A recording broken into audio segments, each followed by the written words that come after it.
जयपुर में महात्मा गांधी के आंदोलन और जीवन से जुड़े संघर्षों से रूबरू कराने के लिए गांधी दर्शन म्यूजियम का निर्माण करवाया जा रहा है। वहीं मुख्यमंत्री गहलोत की पहल पर देश में अपनी तरह की पहले निर्मित किए जा रहे म्यूजियम का जल्द ही लोकार्पण किया जाएगा। ये म्यूजियम किस तरह यहां आने वाले लोगों के लिए अभूतपूर्व अनुभव होगा, इसका जायजा लिया फर्स्ट इंडिया की संवाददाता अभिषेक श्रीवास्तव ने। राजधानी में सेंट्रल पार्क के नजदीक जयपुर विकास प्राधिकरण की ओर से गांधी दर्शन म्यूजियम का निर्माण किया जा रहा है। यहां पर महात्मा गांधी के जीवन से जुड़े आदर्शों, सिद्धांतों और घटनाओं से जो देश की युवा पीढ़ी है वो रूबरू हो सकेगी। जेडी की कवायद है कि 15 अगस्त तक इसका काम पूरा कर लिया जाए और आगे 15 दिनों तक यहाँ पर ट्रायल चलेगा। उसके बाद विधिवत लोकार्पण के बाद इसे दर्शकों के लिए खोल दिया जाएगा। फर्स्ट इंडिया न्यूज आज अपने दर्शकों को एक्सक्लूसिवली बताएगा कि ये जो गांधी दर्शन म्यूजियम है इसमें उनको देखने लायक क्या है और यहाँ के खास आकर्षण क्या है जिससे दर्शक प्रभावित होंगे। हम यहाँ से अंदर चलेंगे और हर फ्लोर पर क्या खास आकर्षण है उनके बारे में बताएंगे। ये गांधी दर्शन म्यूजियम का अपर ग्राउंड है।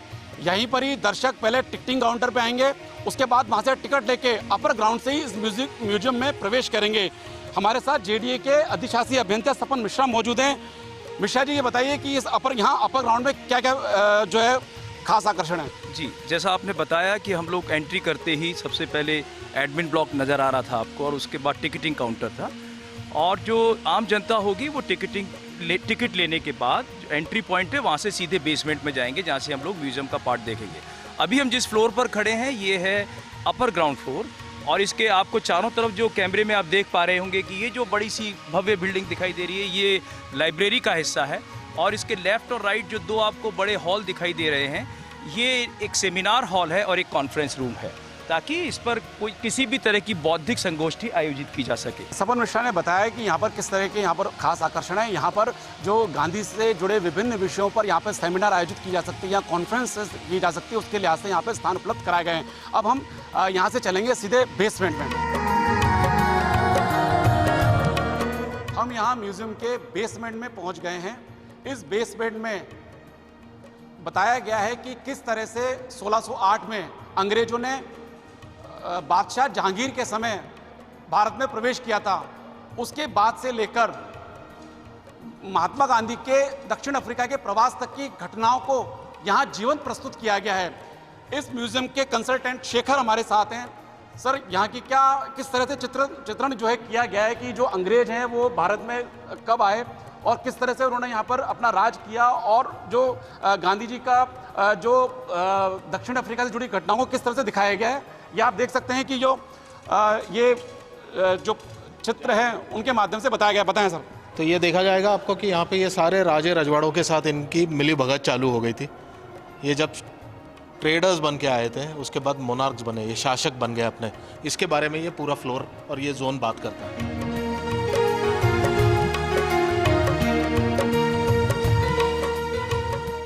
आज विश्व आदिवासी दिवस भी है और यहाँ पर जो आदिवासियों की जो लड़ाई थी उसको भी यहाँ चित्रित किया गया है। शेखर जी, किस तरह से ये मैसेज दे रही है, ये जो पोस्टर है या जो चित्र है, क्या मैसेज दे रहा है? इसमें हम दिखा रहे हैं कि ये बिरसा मुंडा और संथाल रेबेलियन जो हुआ था भारत में, ये सारे पहले उठाव थे।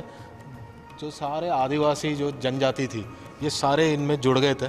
भारत की स्वतंत्रता की जो पहली लड़ाई 1857 में लड़ी गई उस बारे में भी प्रोजेक्ट मैपिंग टेक्निक के माध्यम से यहाँ पूरा चित्रण किया गया है।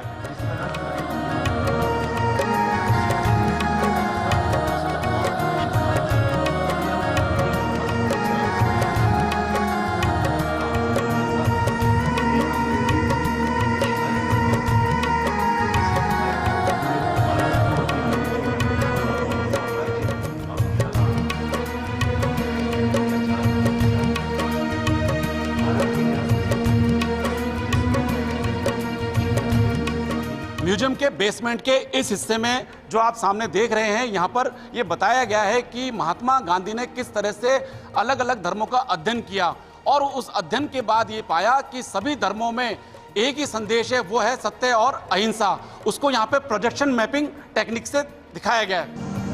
तो सर एक ही बात कहते हैं, मैं हैरान रह गया। सारे धर्मों के भीतर की समानताओं को खोजना शुरू कर दिया। लंदन में ही मैंने कुरान भी पढ़ी। इससे भी मैं उतना ही प्रभावित हुआ जितना कि ईसाई धर्म से। इस्लाम न्याय, समानता और मानवीय गरिमा पर जिस तरह जोर देता है वो मेरे लिए एक नया ही अनुभव था। इस्लाम के इन तत्वों ने मुझे उतना ही आकर्षित किया जितना कि ईसाई धर्म की प्रेम और क्षमा की सीख है। क्षमा करना बदला लेने की भावना से कहीं श्रेष्ठ है। इस्लाम शब्द का अर्थ ही शांति है और शांति का रास्ता अहिंसा की तरफ पहला कदम है। धर्मों के भीतर की इन समानताओं से मैं अभिभूत होता। अनुभव से मैं इस नतीजे पर पहुंचा कि सारे धर्म और सारे पैगंबर ईश्वर की प्रेरणा है। कई धर्मों के आज नाम निशान नहीं मिलते क्योंकि सभी धर्म और पैगंबर अपने अपने समय के लिए होते। धर्मों का आंतरिक अध्ययन करते करते मैं इस नतीजे पर पहुंचा कि सभी धर्मों का यदि कोई शाश्वत तत्व है तो वो है सत्य और अहिंसा।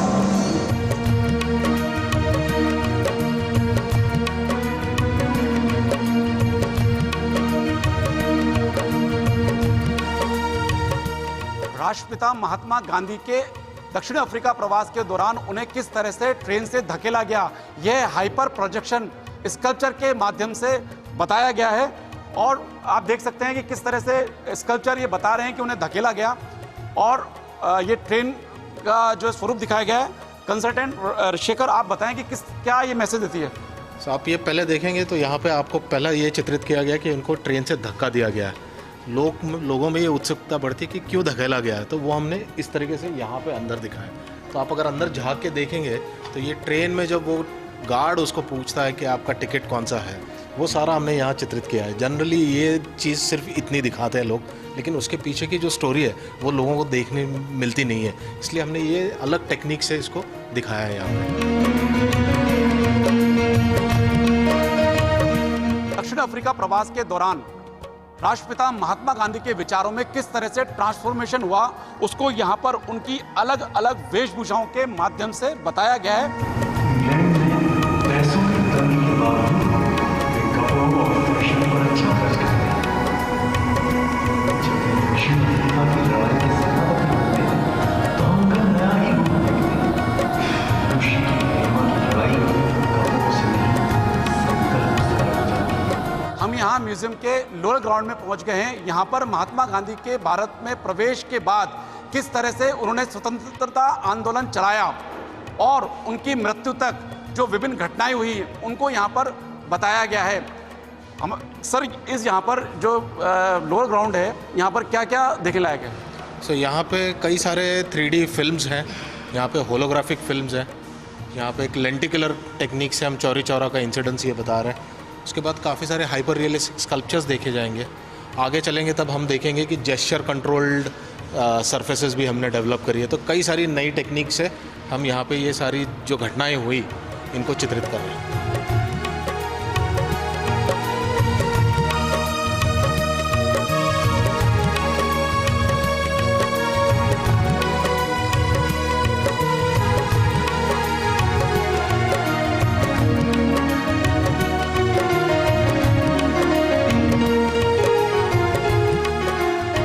यहाँ बेसमेंट के लोअर ग्राउंड के इस हिस्से में लेंटिकुलर टेक्निक से ये बताया गया है कि किस तरह से भारत के लोग जो है गांधी जी के सत्याग्रह आंदोलन में शामिल हो गए थे और किस तरह से जो अंग्रेज हैं उनका दमन करते थे।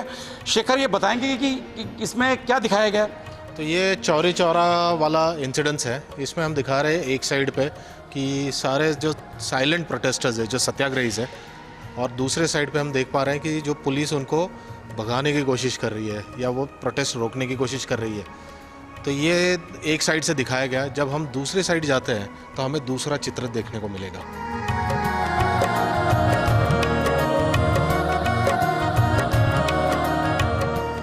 यहाँ लोअर ग्राउंड पे जो सॉल्ट माउंड है, यहाँ पर जो है नमक का जो सत्याग्रह महात्मा गांधी ने चलाया था उसके दृश्य यहाँ उकेरे गए हैं। आप देख सकते हैं कि किस तरह से यहाँ पर बताया गया है। और इसके अलावा आप पीछे देख सकते हैं कि आज भारत छोड़ो आंदोलन की वर्षगांठ भी है, वो भी यहाँ जीवंत प्रस्तुत किया गया है। शेखर, किस तरह की यहाँ पे खास बात है और क्या टेक्निक यहाँ यूज़ की गई है? तो ये सॉल्ट माउंट्स एक्चुअली नमक से बनाए गए हैं और इनमें 3 फिल्में चल रही है।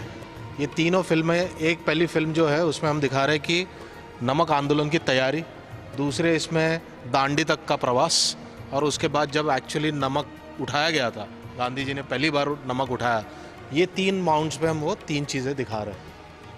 और ये जो भारत छोड़ो का जो ये आंदोलन है, इसको किस तरह से जीवंत किया गया है?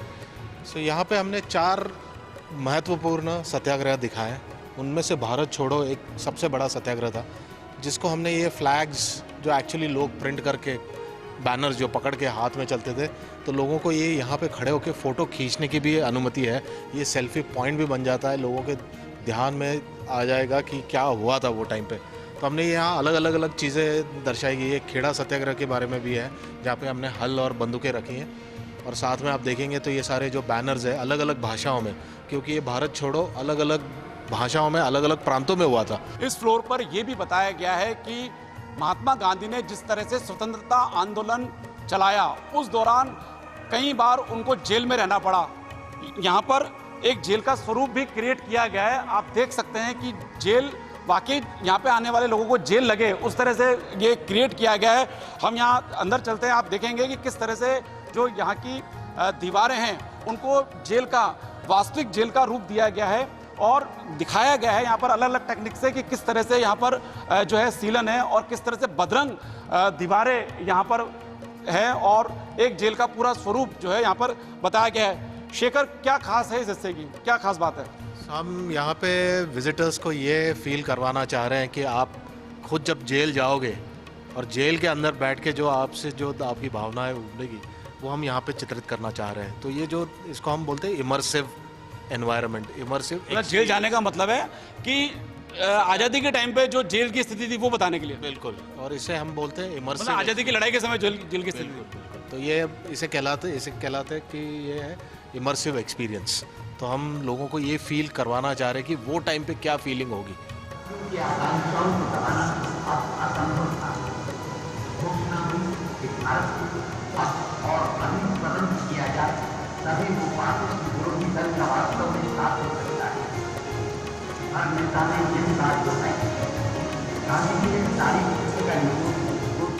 महात्मा गांधी की पत्नी कस्तूरबा का जब देहांत हुआ तो वो सीन किस तरह से था, उस सीन को हूबहू यहाँ पर जो डायरोमा टेक्निक है उसके माध्यम से बताया गया है। आप देख सकते हैं कि किस तरह से जो कस्तूरबा है उनका शव है और उस शव को महात्मा गांधी किस तरह से देख रहे हैं। तो वो जो दृश्य था, वो जो स्थिति थी, उसको हूबहू यहाँ प्रस्तुत करने का प्रयास किया गया है।